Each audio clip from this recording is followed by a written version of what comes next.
우리 다 같이 오늘 스가랴서 1장 3절 한 절만 우리 함께 보도록 하겠습니다. 다 같이 시작.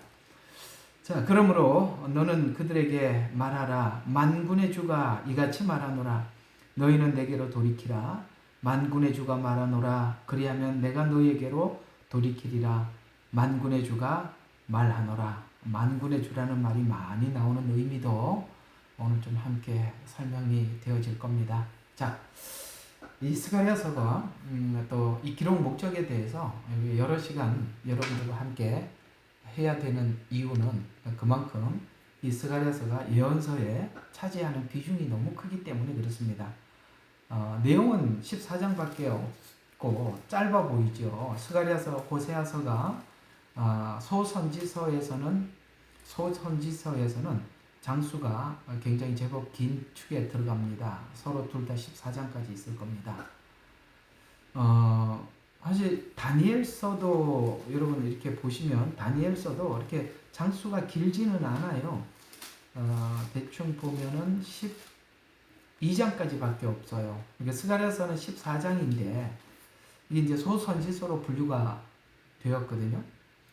다니엘서는 예언의 시간이 길기 때문에 짧지만 대선지서로 분류가 되었고, 스가랴서는 그냥 제 생각은 그렇습니다. 이건 이제 뭐 순전히 제 생각이니까 여러분 동의하지 않아도 아무 상관은 없는데, 스가랴서도 사실 대선지서에 분류가 되어야 될 만큼 내용이 긴데도 아마 그 당시에 이 스가랴서만큼은 그 이해가 많이 부족하지 않았나 싶습니다. 왜냐하면 스가랴서는 초림과 재림을, 그러니까 다니엘서는 실제 역사, 그러니까 세계사, 역사의 시간은 길어요. 역사적 시간은 길어요. 우리가 살아가고 있는 세상의 역사적 시간은 긴데, 스가랴서는 초림부터 시작해서 재림까지 예언이거든요. 그러니까 다니엘서는 구약의 시간을 이야기한다면 스가랴서는 신약의 시간을 이야기하는 겁니다. 그러니까 다니엘서에서 신약의 시간, 그러니까 요한계시록의 내용은 닫아버리고 끝이 나잖아요. 그러니까 구약으로 구약의 예언으로 끝난다는 얘기죠. 다니엘서 좀 알고 있는 거 맞지요? 그냥 구약 이야기로 닫아버렸단 말이에요. 신약 이야기를 하지 않아요. 근데 이제 신약에 있을 예수님 초림부터 재림까지 이야기가 스가랴서가 바톤을 이어받는 거예요. 그렇게 봤을 때 스가랴서도 예언의 기간이 되게 길어요. 예수님 초림부터 시작해서 재림까지니까. 이렇게 봤을 때 스가랴서도 사실 다니엘서 못지않게 기간이 긴데 이게 이제 소선지서로 분류가 되었어요. 그래서 이제 제 생각은 이 스가랴서도 대선지서에 들어가야 되지 않겠나라는 게 그냥 제 주장입니다. 이런 거는 여러분들이 동의 안 해도 상관은 없어요. 제가 볼 때는 스가랴서가 그렇게 중요한데 왜 근데 이 사람들이 이걸 이렇게 소선지서로 분류했을까라고 그냥 제 나름대로 추측을 해보면 이 스가랴서가 가지고 있는 무게, 비중에 대해서 깊이 있게 이해를 하지 못하지 않았나 라는 게 그냥 제 생각입니다. 지금은 목사로서 이야기하는 게 아니라 학자로서 이야기해 보는 거예요. 넘어가도 좋습니다. 자, 그러면 오늘은 이 스가랴서의 기록 목적을 한번 보자. 그러면 스가랴서는 예언의 시간을 정확히 알려주고 있습니다. 이게 참 중요해요. 예언의 시간을 정확히 알려주고 있다는 것이 참 중요해요. 이게 무슨 말이냐면 스가랴서를 이해하지 못하면 예언의 시간을 파악할 수가 없다는 거예요. 예언의 시간을 파악하지 못한다는 거예요. 그러니까 구약의 12권이 선지서고 구약의 12권이 소선지서고 5권이 대선지서고 신약의 요한계시록까지 선지서만 딱 예언서만 나온 게 전체 합하면 12 더하기 5, 17이죠. 더하기 한 권이니까 18권, 18권이잖아요.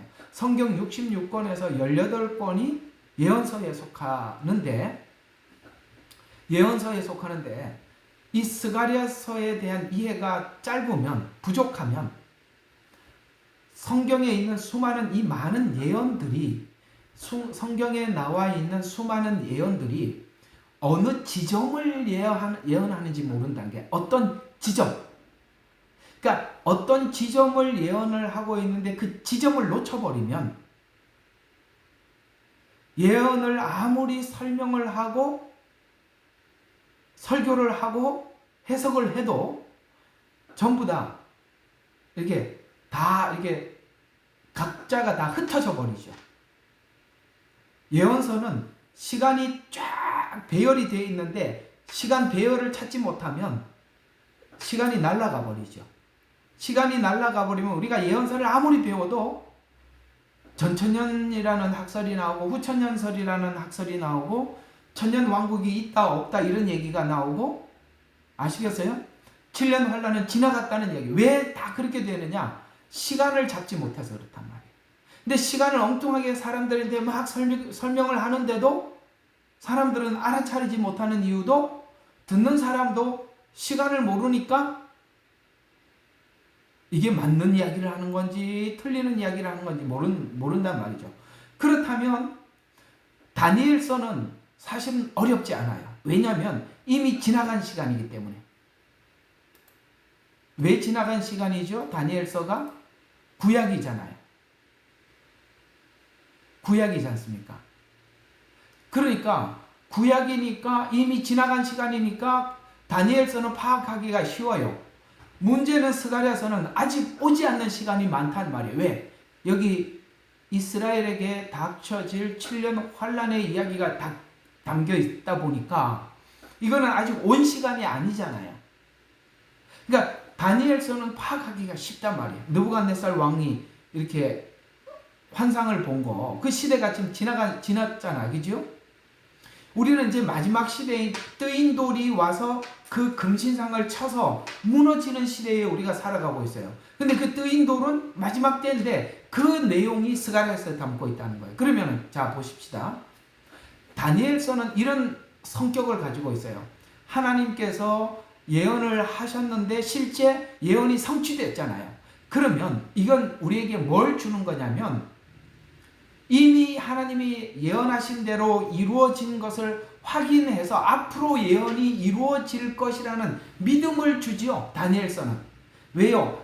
예언했던 것이 이루어졌으니까 이루어진 것을 확인하면서 앞으로 이루어질 예언도 믿게 만들어주는 역할을 하는 것이지, 우리는 실제 믿어야 한다라고 얘기를 했을 때 뭘 믿어야 되느냐? 스가랴서를 믿어야 된다는 거예요.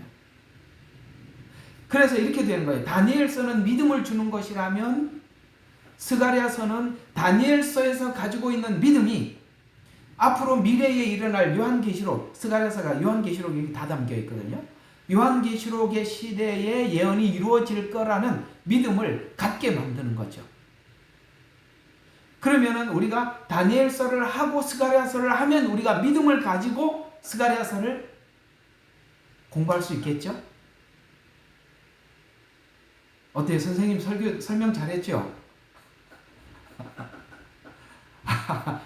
아이고, 설명이 잘해야 돼, 정말 설명을. 됐죠? 그러면 왜 우리는 스가랴서가 이렇게 많은 예언서들 중에 이렇게 잘 해석하지 못하고 이렇게 등한시되었느냐?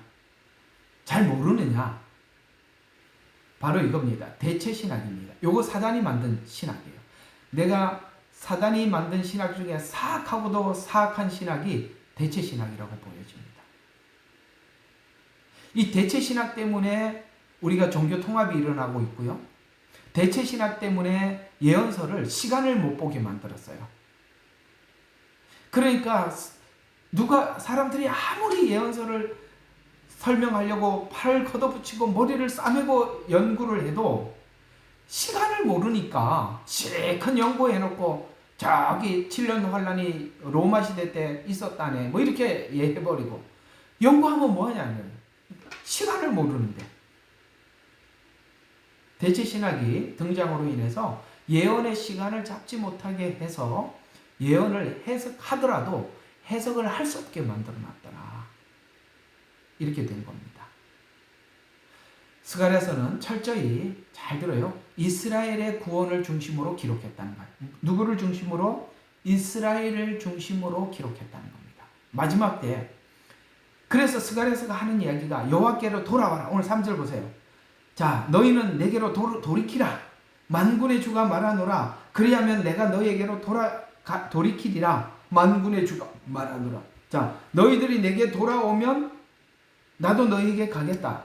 근데 지금 이스라엘이 여호와께로 돌이켰나요?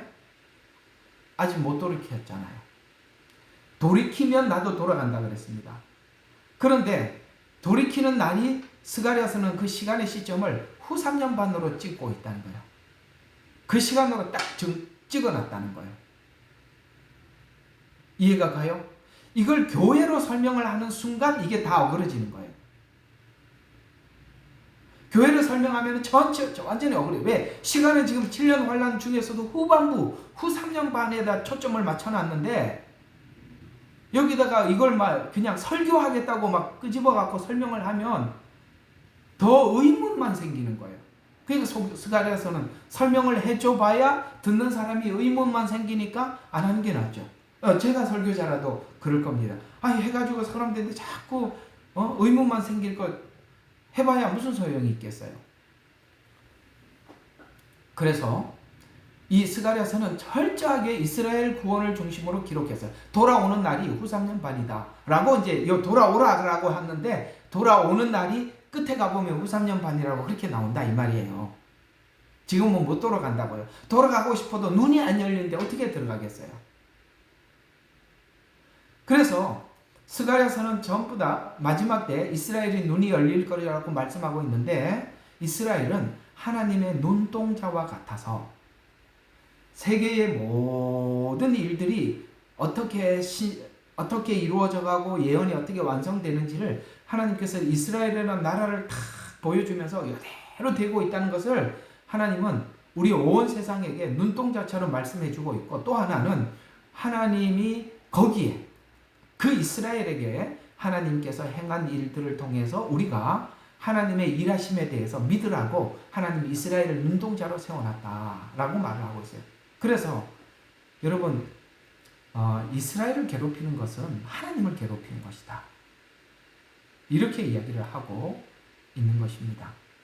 그래서 마지막 때가 되면 이스라엘이 회복이 일어날 때 이스라엘을 괴롭혔던 수많은 그 주변의 나라들 있죠.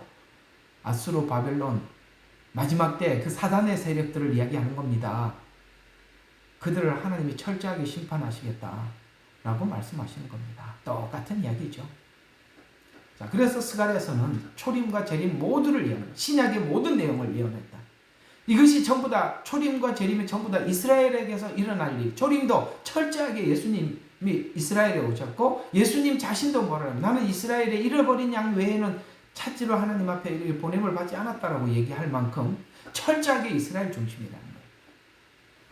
그래서 이스라엘에서 일어난 일들이고 또 이스라엘은 초림에서는 눈이 닫혔지만 재림 때 눈이 열리게 될 것이다. 그래서 돌아오라라고 말을 하는데 그 돌아오는데 그 스스로 못 돌아간다.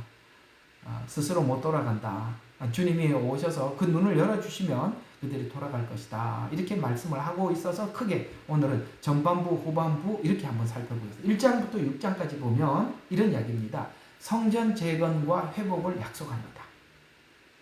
성전 재건과 회복을 약속합니다.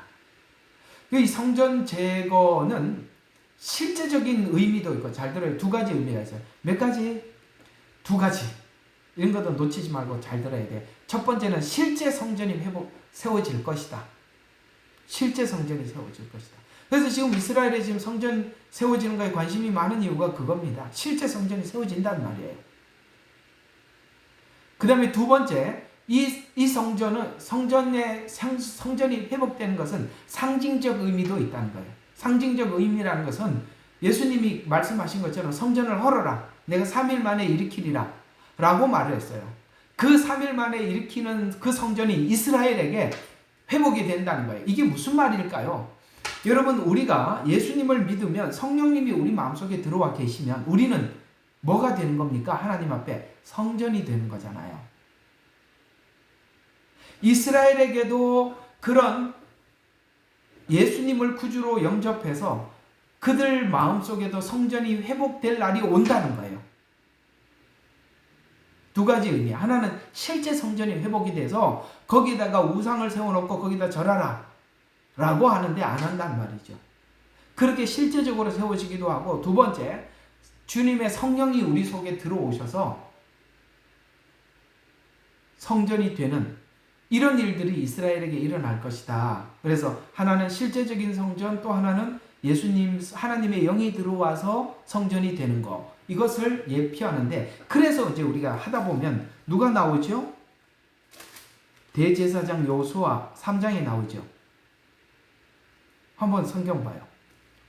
대제사장 여호수아가 주의 천사 앞에 서 있고 사단들을 그런 저지하려고 그의 오른편에 서 있는 것을 그가 내게 보여주니라. 지금 대제사장 여호수아가 누굽니까? 지금 이스라엘 바벨론에서 돌아와서 성전을 재건하려고 하다가 실패한 사람들, 스룹바벨과 대제사장. 그러니까 대제사장 여호수아는 종교 지도자로 왔고, 스룹바벨은 이것을 실제 성전을 건축하기 위해서 책임을 맡아서 온 사람이. 근데 둘 다 실패해서 여기 이제 더러운 옷을 입고 섰다라는 말은 이것이 불에서 꺼낸 나무가 아니냐. 3절 더러운 옷을 입었다라는 것은 실패했다는 거예요. 성전 재건을 실패한 사람을 소개하고 있는 거예요. 근데 사단은 그걸 고발을 하죠. 성전을 지으려고 하다가 이렇게 실패했다고 하니까 하나님이 뭐라고 말씀하시냐. 아니다. 그 옷을 벗겨서 대제사장 여호수아의 옷을 벗기고 새로 입히라라고 말을 하고 있죠. 이건 어떤 의미를 가지고 있느냐면, 성전 회복을 위해서 애쓴 이스라엘 대표자 여호수아와 대제사장 스룹바벨은 재림 전에 오실 왕 제사장인 예수님을 예표한다는 거예요. 이스라엘이 성전을 세워서 하나님을 잘 섬기려고 했지만 그 세웠던 성전은 온전하지 못하고 하나님 앞에 성전을 완성하지 못했습니다. 그러나 예수님이 오시면, 여기 그러니까 대제사장 여호수아는 예수님을 상징하는 거예요. 예수님이 오시면 그 성전을 완성할 것이다 라는 것을 예표하는 거예요. 실패한 성전, 완성할 성전. 그러니까 됐죠? 구약의 성전은 세우지 못한 성전이나 예수님이 오시면 성전을 세울 것이다.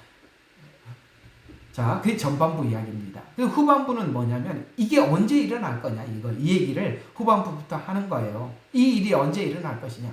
재림 때 눈이 열려서 회개가, 영적 각성과 회개가 이스라엘에게 일어날 것이다.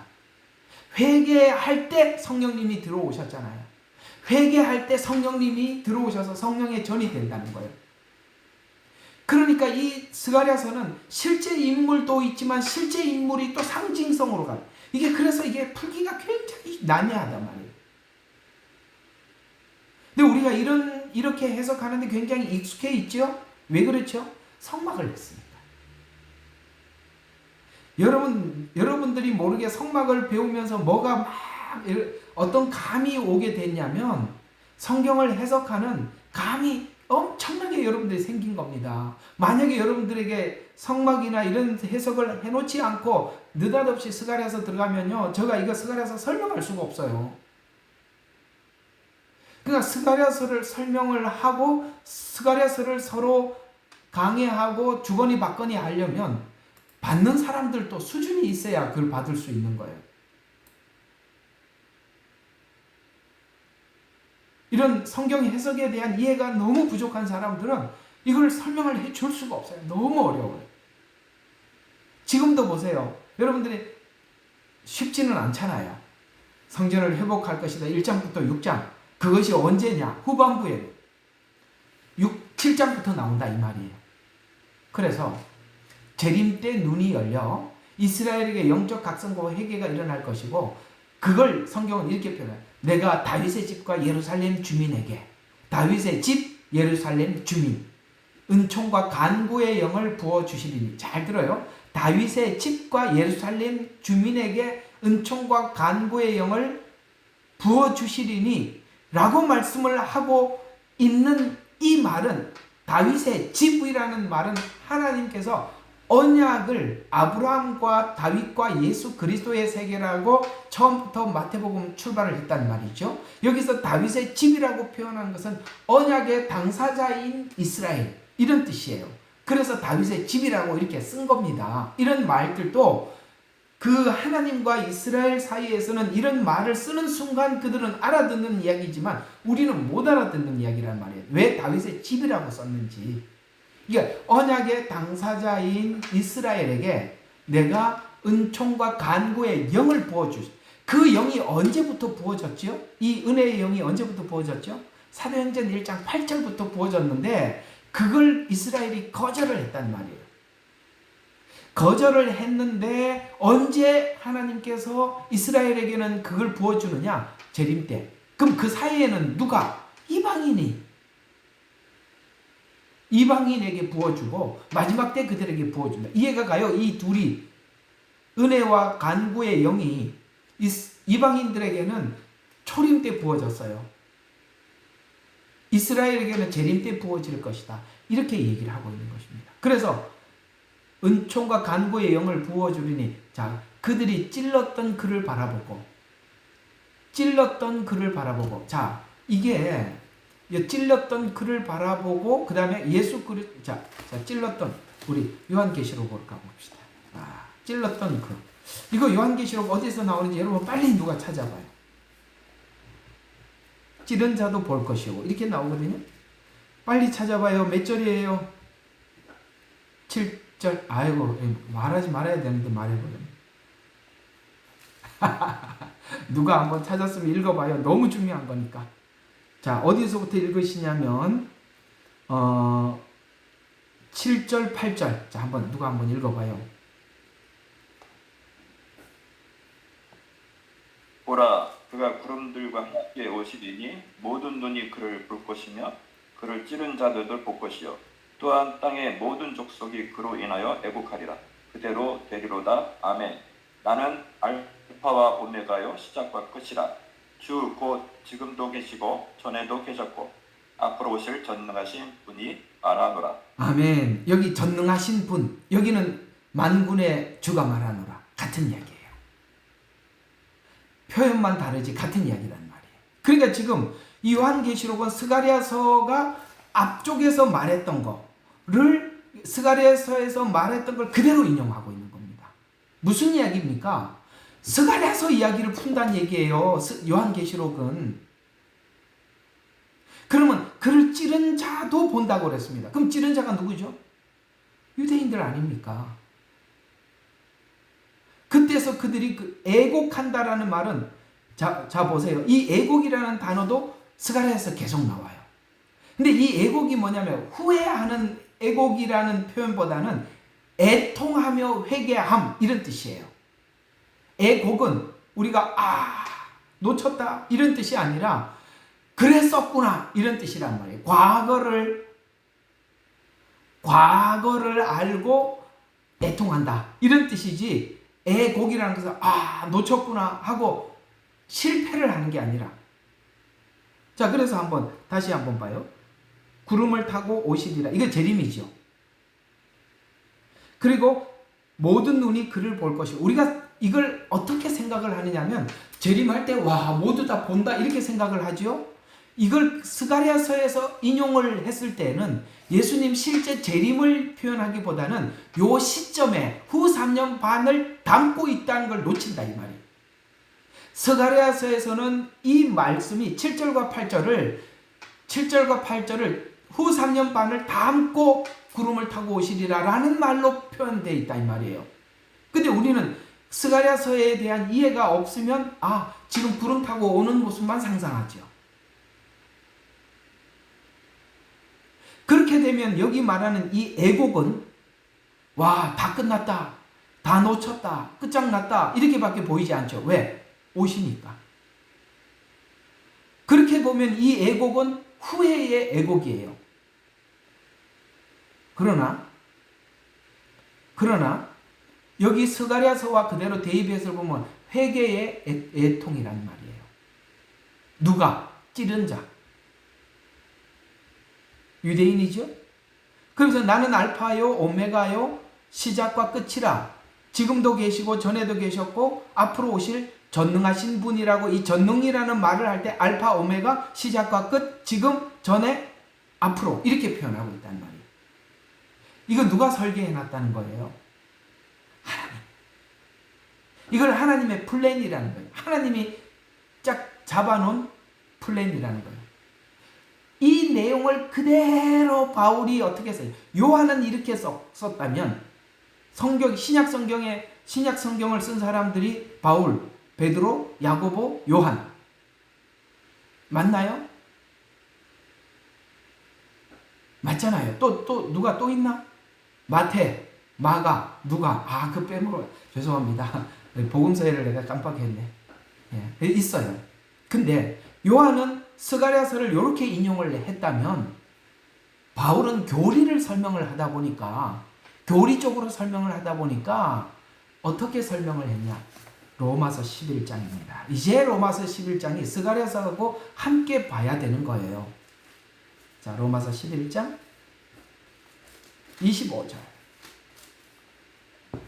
자, 이렇게 누가 먼저 찾으신 분 좀 읽어주시면 제가 도움이 되겠습니다. 11장 25절. 자, 어디부터 읽었냐? 25, 26 두 절만 좀 누가 한번 읽어봐 주시겠습니까? 25, 26. 형제들아, 너희가 겉으로 지혜 있는 채 하지 않게 하기 위하여 이 신비를 너희가 모르기를 내가 원치 아니하노니, 이는 이방인들의 충만함이 차기까지는 이스라엘의 일부가 완고하게 된 것이라. 그리하여 온 이스라엘의 구원을 받으리라. 기록된 바 구원자가 시온에서 와서 야곱에게서 경건치 아니한 것을 제거하리라. 아멘. 이는 26절까지. 자, 제거하겠대요. 그러니까 잘 생각해 봐요.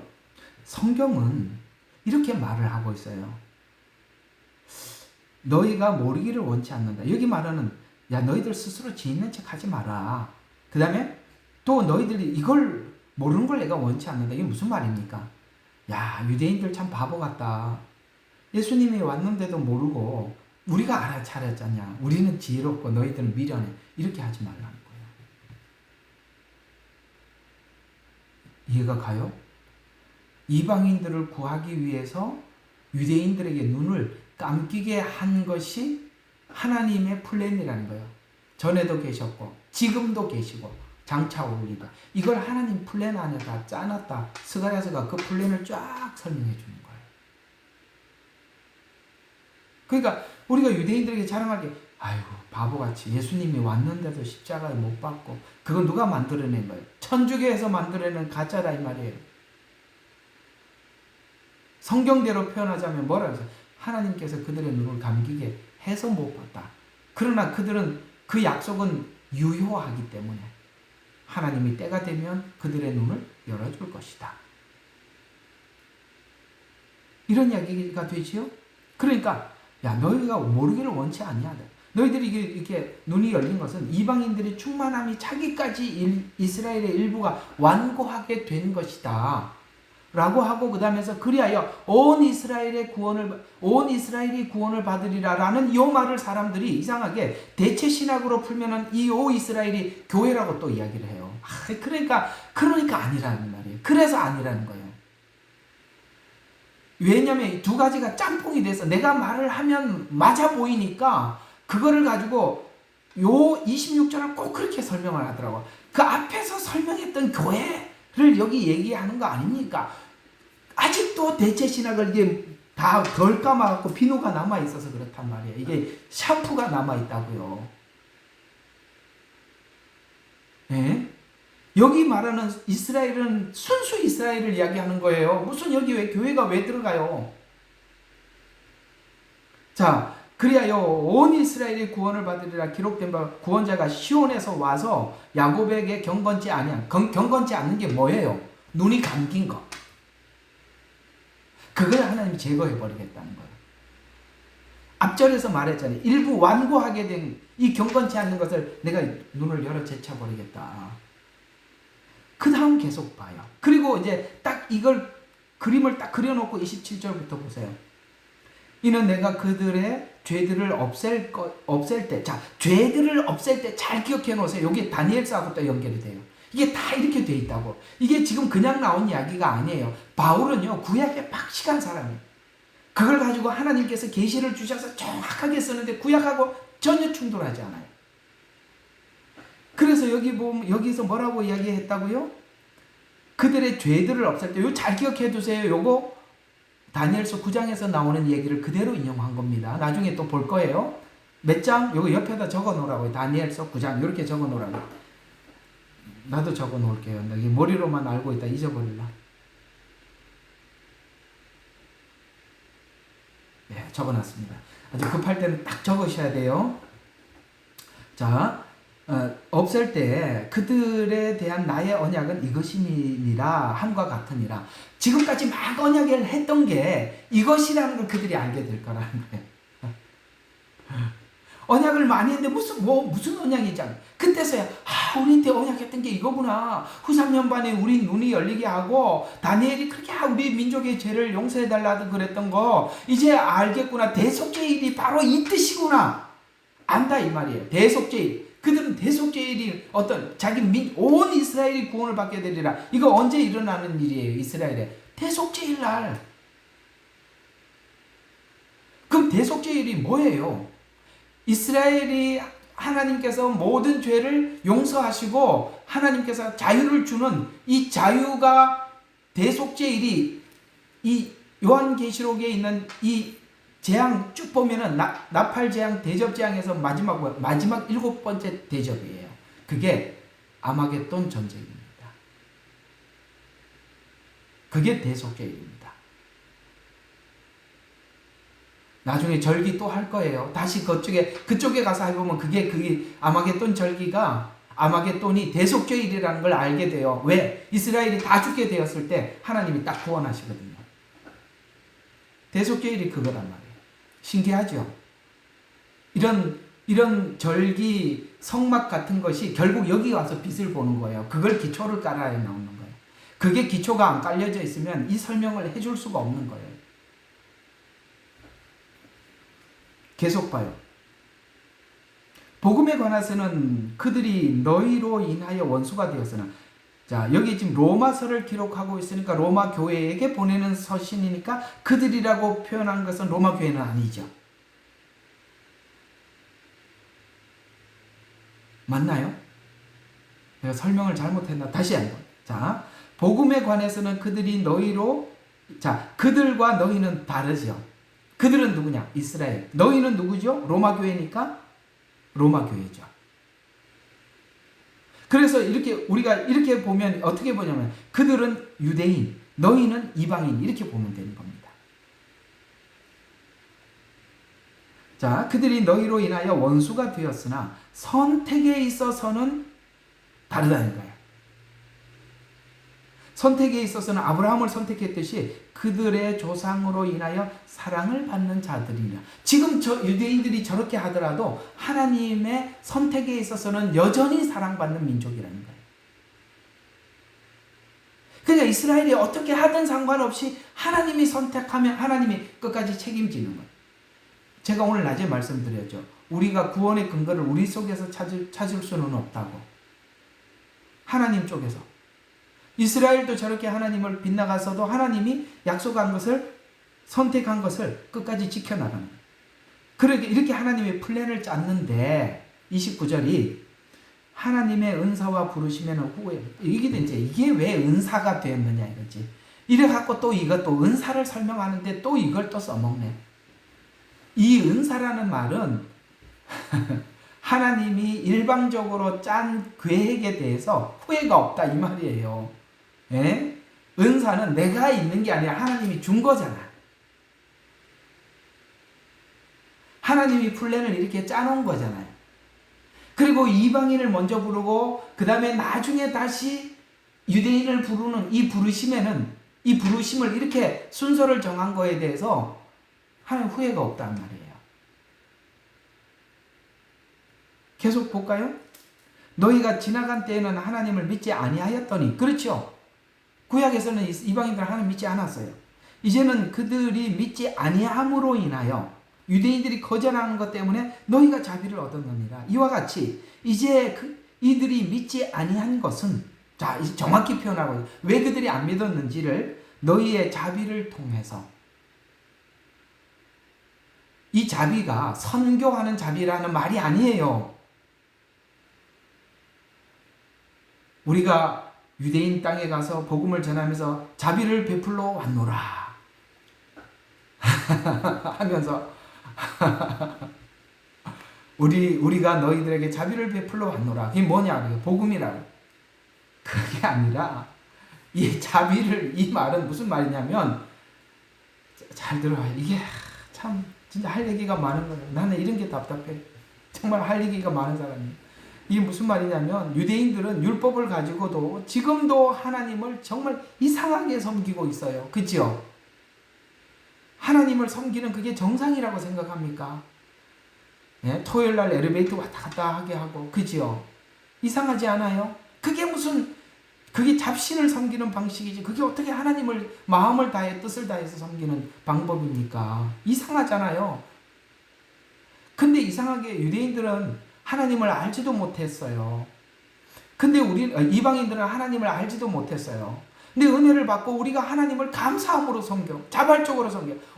그래서 로마서 12장 가서는 뭐를 이야기하느냐? 너희가 원수가 줄이거든 목마르거든 먹을 걸 주고, 그죠? 너희를 위해서 뭐 하면은 기도해주고, 뭐 이렇게 얘기한다고. 유대인들 그게 가능합니까? 불가능하단 말이에요. 그냥 유대인들은 생각을 하는 거예요. 이상하다. 우리도 저 사람들이 믿는 게 우리가 믿는 여호와가 맞는데, 우리는 알잖아. 우리가 유대인처럼 우리가 예수를 믿는다면 양심이 있으면 알 거 아니에요. 그죠? 이상하다. 우리는 이렇게 하나님을 믿어도 참 이건 좀 아닌 것 같이 믿는데, 저 사람들은 우리가 어떻게 저렇게 믿을 수 있을까? 라는 생각을 할까요? 안 할까요? 예, 인간이면 하죠. 왜 안 하겠어요? 그래서 그 얘기입니다. 자비를 통해서 그들도 자비를 얻게 하려 합니다. 이해가 갑니까? 우리를 보고 신비한 거예요. 같은 하나님을 섬기는데 너무 다르게 섬기는 걸 보고 그들에게 자비를 전해주기 위해서 너희들을 먼저 선택했다. 하나님이 이런 식으로 이 모든 인류를 구원할 계획을 다 짜가지고 계셨대요. 근데 우리는 이제 하나님 앞에 이렇게 묻고 싶죠. 하나님, 왜 그런 식으로 짜야만 모든 인류가 믿습니까? 하나님이 이게 모든 인류가 믿는 방식이라고 했거든요. 이렇게 해야만이 모두가 믿는다고 그랬어요. 그러면 왜 하나님이 이런 방법으로 짰습니까? 라고 물으면 우리는 몰라요. 우리는 머리가 짧아서.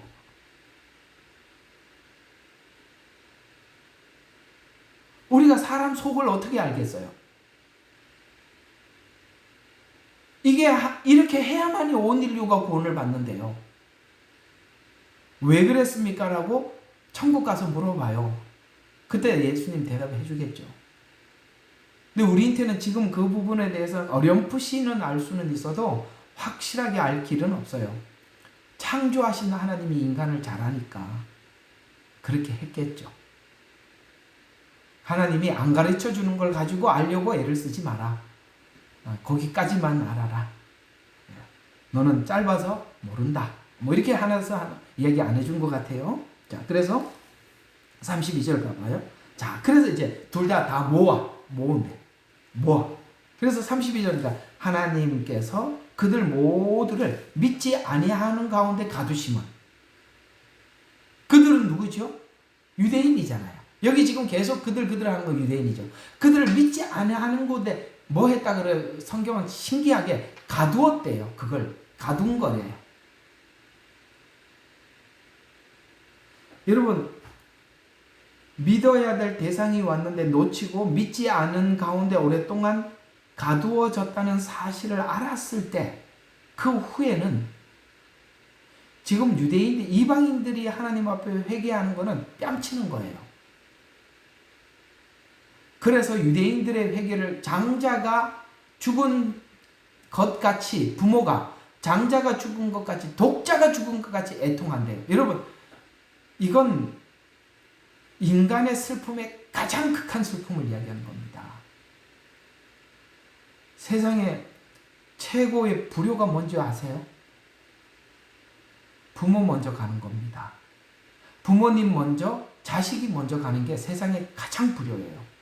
그 중에 독자예요. 그건 인간의 슬픔 중에 가장 큰 슬픔이에요.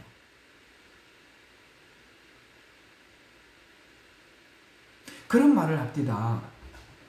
부모님이 먼저 가시면 그립대요. 슬프대요. 그냥. 근데 형제가 먼저 가잖아요. 피눈물이 난다. 이런 말이 있어요. 그래서 같은 형제들이 하나 둘 먼저 가는 걸 보면 그 형제들이 피눈물이 난대요. 그러면 그보다 더 센 게 뭐냐? 자식이 먼저 가는 것을 본 부모예요. 공감하십니까? 유대인들의 애통이 그 정도랍니다. 우리가 지금 회개하는 것은 유대인들의 회개에 비하면 아무것도 아닌 거예요. 그를 가두신대요. 그래서 유대인들을 그렇게 가두어 놨대요. 그리고 모든 사람에게 자비를 베풀려 하려 합니다. 이렇게 말씀을 하셨어요. 그럼 유대인들이 온 인류에게 했던 역할이 뭐라고 생각하세요? 정확히 유대인들을 통해서 온 인류에게 하나님의 한 역할극이 뭐냐면 율법이 뭔지를 설명해 주는 겁니다. 그만큼 율법의 설명이 중요하다는 거예요. 율법에 대한 설명을 정확하게 하지 못하면 은혜와 자비에 대한 설명을 해낼 수가 없어요. 왜냐하면 이쪽을 설명을 해야 은혜를 설명할 수 있어요. 이쪽을 얼마나 깊이 있게 내가 죄인 중에 괴수라는 걸 설명을 해야 은혜의 크기를 말하는 거예요. 그 역할을 한 것이 유대인들의 역할이라는 거예요. 얼마나 귀한 역할을 했는지 몰라요. 생각해보면 고맙고 누군가가 그 일을 해야 되는데 하나님이 유대인들을 선택해서 그 일을 하게 했다는 것이죠. 그렇다고 해서 그들을 버리느냐? 아니라는 겁니다. 그래서 요한계시록에 가보면 12지파의 문이 있는 거예요. 율법을 통해서 하지 않으면 이스라엘을 통하지 않고는 절대 성전에 들어갈 수가 없도록 문이에요. 12문. 귀하지요? 근데 대체 신학은 지금 유대인들에 대해서 끊임없이 반감을 가지게 만들어요. 아니라 이 말이에요. 성경을 보세요. 그러나 이방인 구원을 위해서 그들을 눈을 가려놨다. 왜 그랬느냐? 모든 사람이 원래 그러잖아. 모든 사람에게 자비를 베풀려 하게 하려 함이라. 그리고 더 이상 설명이 안 되니까 바울이 그냥 설명을 하다가 말아버렸어요. 바울이 설명을 하다가 마는 거 봤어요? 이거는 설명이 안 돼서 가슴이 복받쳐서 오 깊도다 하나님의 지혜와 진리 지식에 부요하며 누가 그분의 심판을 어찌 찾아낼 것이며 그분의 지나간 길을 어찌 찾아내리요. 이게 찾으려고 하지 말라는 거야. 이거는 설명이 안 돼요. 그러니까 설명이 안 될 때는 우리가 이렇게 누구하고 얘기하다가 설명이 안 되면 이렇게 하고 말잖아요. 말이 안 되니까. 이 얘기란 말이에요. 오 깊도다 하나님의 지혜와 지식에 부요하며 그분의 심판이 어찌 헤아리요 그분의 지나간 길을 어찌 찾으려 누가 주의 생각을 알았느냐 누가 그분과 의논자가 되겠느냐 누가 먼저 그래서 천사도 깜짝 놀래요. 천사도 기가 막히는 거예요. 그 설계를 어디다 해놨다? 스가랴서에다 해놨다. 어때요? 어찌 이 말을 스가랴서 해놨다는 거예요. 스가랴서 얼마나 중요한지 아시겠습니까? 그래서 스가랴서 이제 아까 전반부 후반부에 있는데 결정타가 14장이거든요. 제일 중요한 게 14장이거든요. 14장에는 이스라엘이 회복될 때 하나님께 돌아올 때 이스라엘이 이 복음을 전해주고 이방인들이 다 찰 때까지 하나님께서 눈을 가려놓고 온 지구상에 있는 모든 나라에 두들겨 맞아요. 그걸 하나님께서 그냥 보고 계셔. 그러다가 나중에 이 이스라엘이 회복이 될 때 열국의 심판과 이스라엘을 회복시키겠다는 거예요. 회복이 될 때 그 이스라엘을 친 열국들을 다 심판하겠다는 거예요. 아마겟돈 전쟁이 이스라엘을 완전히 멸망시키기 위해서 사람들이 모여서 예루살렘을 둘러쌌을 때 하나님 예수님께서 재림을 하면서 그냥 그 자리에서 다 죽여버리는 거예요. 그게 그냥 육체의 죽음이 앞으로 모든 이스라엘을 그게 했던 모든 열국의 심판의 뭡니까? 신호탄이라는 말이에요.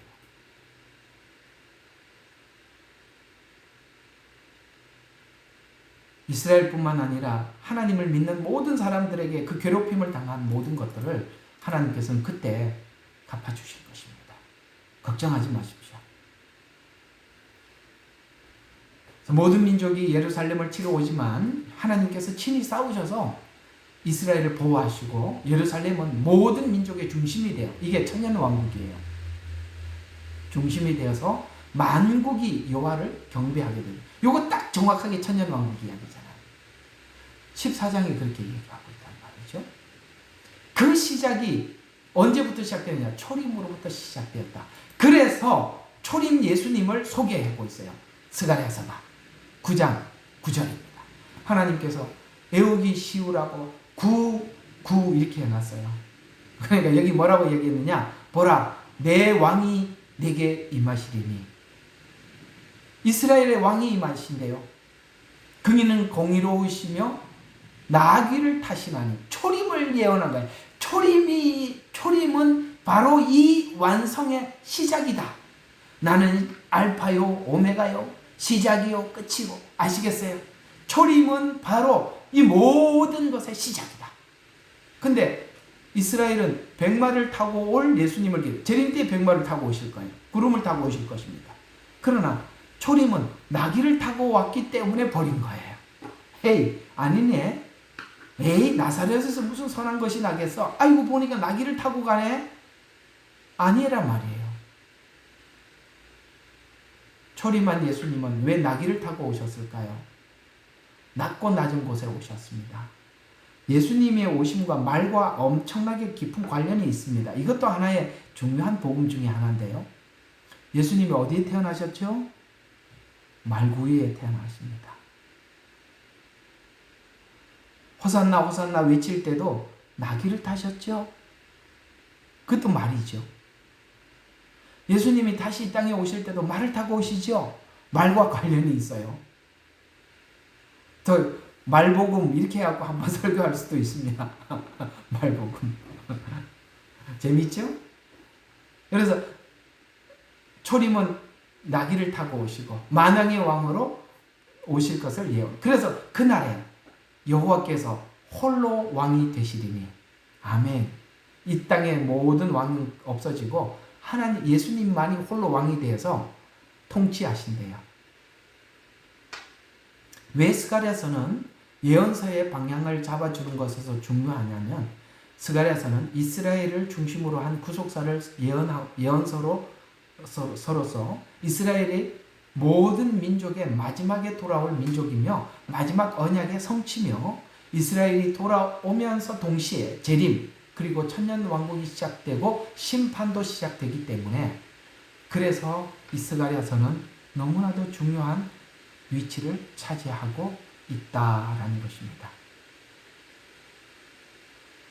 더 많이 하면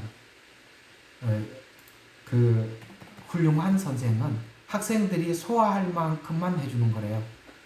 더 많이 하는 선생님은 뭐 많이 하면 잘 기억할 줄 알고 하는데 저는 그걸 잘 알고 있기 때문에 여기서 끝내겠습니다. 오늘은 다른 거 해봐야 여러분 해봐야 남는 것도 없고 다음 주만 어렵습니다. 그러니까 오늘은 여기까지 하도록 하겠습니다. 자, 정리 한번 해보겠습니다. 아, 너무 신나는 이야기지요? 야, 자, 스가랴서가 뭐를 이야기하더라? 신약의 초림부터 재림까지 시간을 배정해 주더라. 그 중에 이스라엘이 구원받을 시간이 언젠지 배정을 해주더라. 그 포인트는 후 3년 반이더라. 이렇게 가는 거야. 그러면 우리가 모든 예언서는 후 3년 반에다 무게를 두고 봐야 되겠지요. 근데 우리가 예언서들을 어떻게 했어요? 전부 펼쳐놔 버렸죠. 그러니까 로마 이전으로 가버리고 그죠?